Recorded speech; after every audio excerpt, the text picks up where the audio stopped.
All right, y'all, we are going to continue talking about goods and services that the government provides. However, we are going to look at how they help when disaster strikes. So when people face natural disasters or emergencies caused by severe weather. So what goods and services do the government provide when disaster strikes? Okay.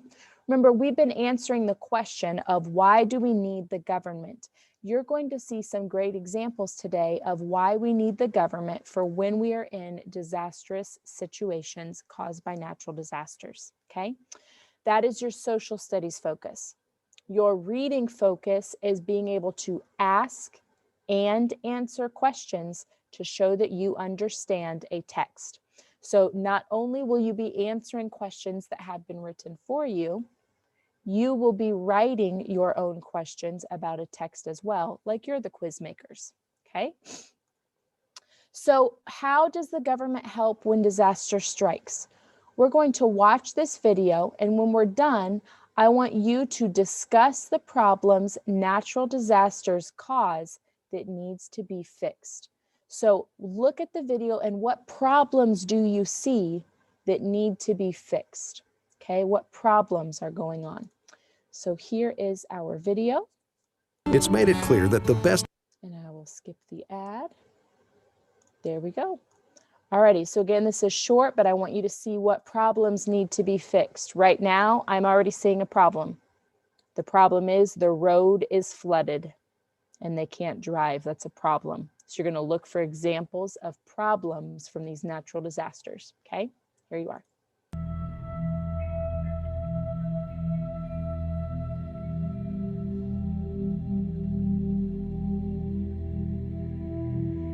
"2017 was a year of natural disasters in the United States. This is what it looked like from above. Hurricane Harvey hit the Gulf Coast of Texas in late August. At least 82 people died and more than 200,000 homes were damaged.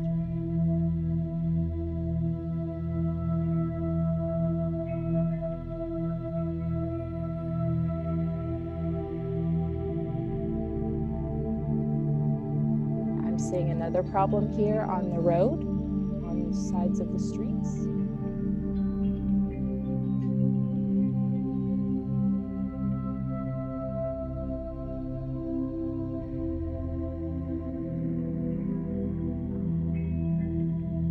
Hurricane Maria struck Puerto Rico as a Category 4 storm on September 20th.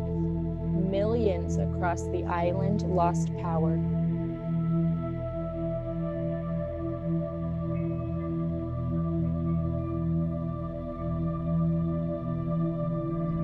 Seeing more problems here with the buildings.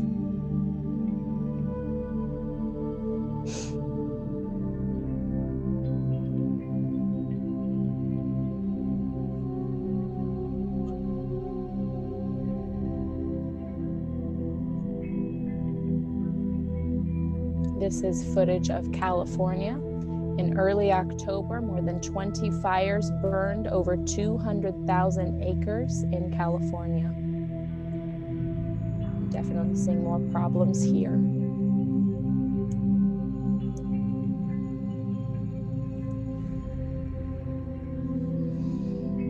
At least 40 people were killed, 100,000 were displaced, which means homeless, and nearly 9,000 structures were destroyed.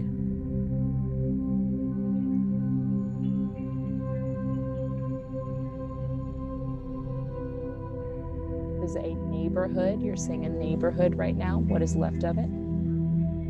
The largest fire in state history started in Southern California on December 4th.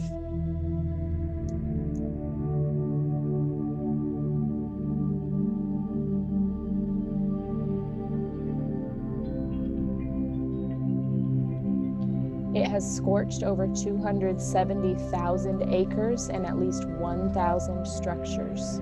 Structures are buildings of some kind.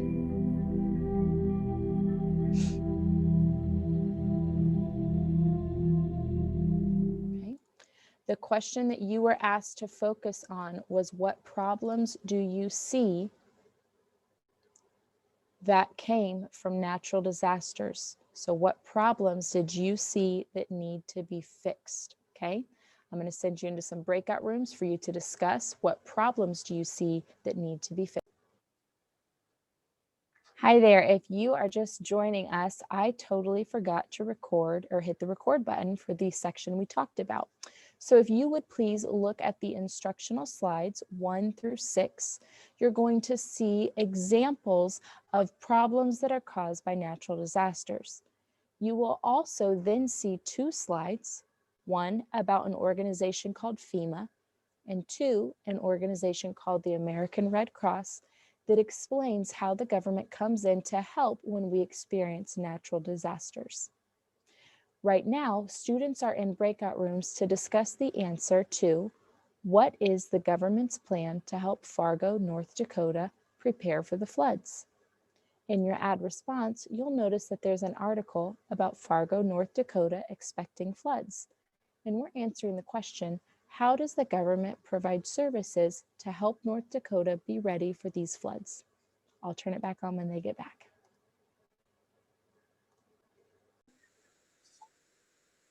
I forgot. Leah, hold on. We are talking about now what their plan is. William pointed out they are making a barrier similar to a beaver dam to stop the water. Christopher pointed out that that beaver dam is going to be made out of sandbags. Leah is getting ready to tell us. So I actually learned about floods in 2nd grade. So if you make the sandbags and put a surrounding around your house, it'll block out the water so your house won't get flooded. Nice. So you've seen this strategy before and you've learned about this, so you believe that it will work. Aiden G, last one, something to add.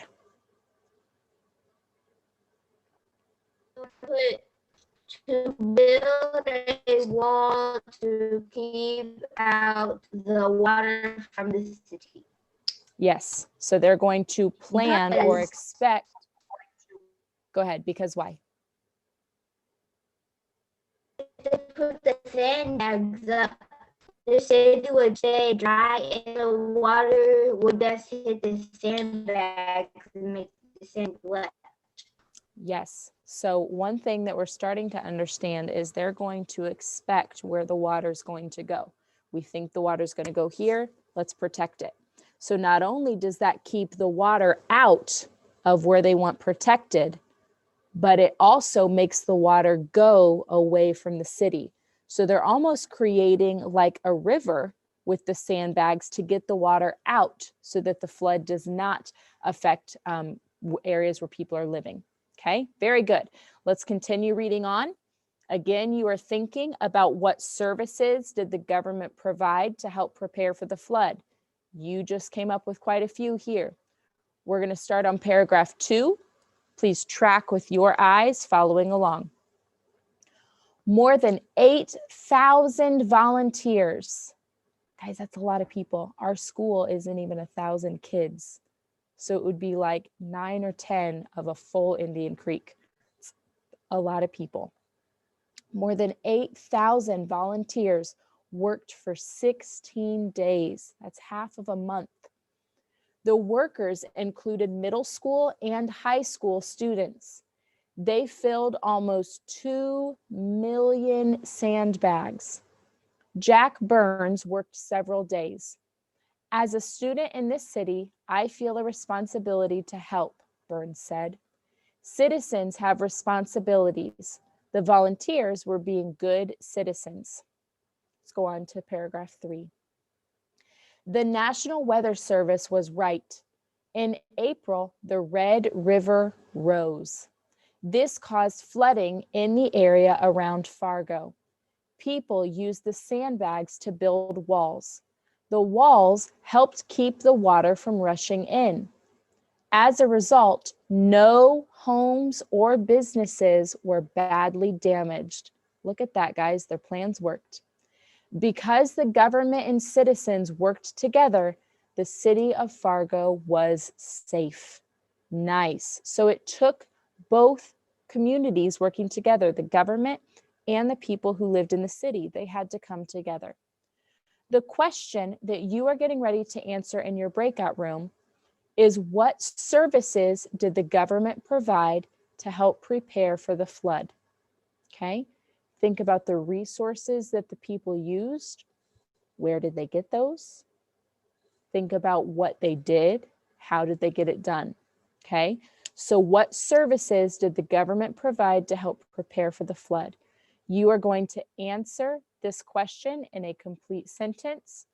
You are going to highlight supporting evidence. Okay, so you in your breakout room are getting ready to answer this question together. Back. So what services did the government provide to help prepare for the flood? I was able to get into most of your breakout rooms, not all of them, but you were able to figure out that the government helped to provide the sandbags and the sand. It says that they met together and working as a team, they came up with a plan to get this done. And it says that plan involved sandbags. We also read later that there were workers who came together and that our government did work along with those citizens to help accomplish this. Okay, so it says down here, because the government and citizens worked together, the city of Fargo was safe. They worked together on those supplies and on making sure that those supplies were doing their job. Okay, so you are getting ready to complete the rest of this independently. Your instructions are on each slide. Slides 3, 4, and 5 have the same instructions. Read the text, answer the question in a complete sentence, and highlight supporting evidence. Okay, so you're going to do 3, 4, and 5. 3 and 5 ask about your opinion. Okay, so look at 3. Do you think the government should provide this service? Why or why not? You are going to tell what you think, and then you're going to highlight evidence for why you think that. There's nothing in this text that says, I, Aiden Hampton, think that the government should do this, right? But Aiden knows that he can read and see, oh my gosh, this is what would happen if they didn't do this. So yeah, I think they should provide it. Or, I bet this costs a lot of money. No, I don't think they should have provided it. So you're going to find evidence for your opinion, okay?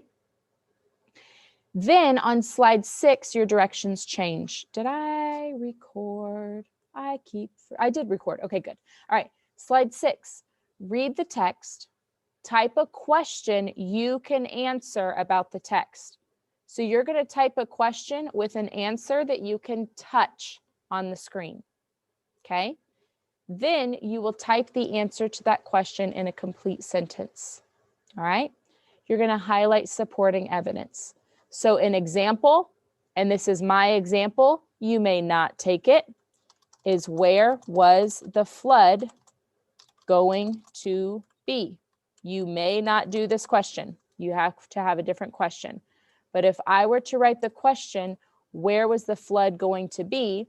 This is an okay question because I can highlight flooding would hit Fargo, North Dakota. So then I could type that as my answer. The flood was going to hit Fargo, North Dakota.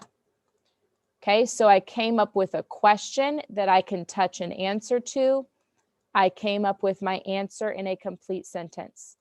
You're going to do the same thing. Write a question that you can touch the answer to, and then type that answer, okay? Because as you remember, your goal is to ask questions and answer questions. So you're doing both today, okay? This is your assignment and what you are going to complete during your independent work time today.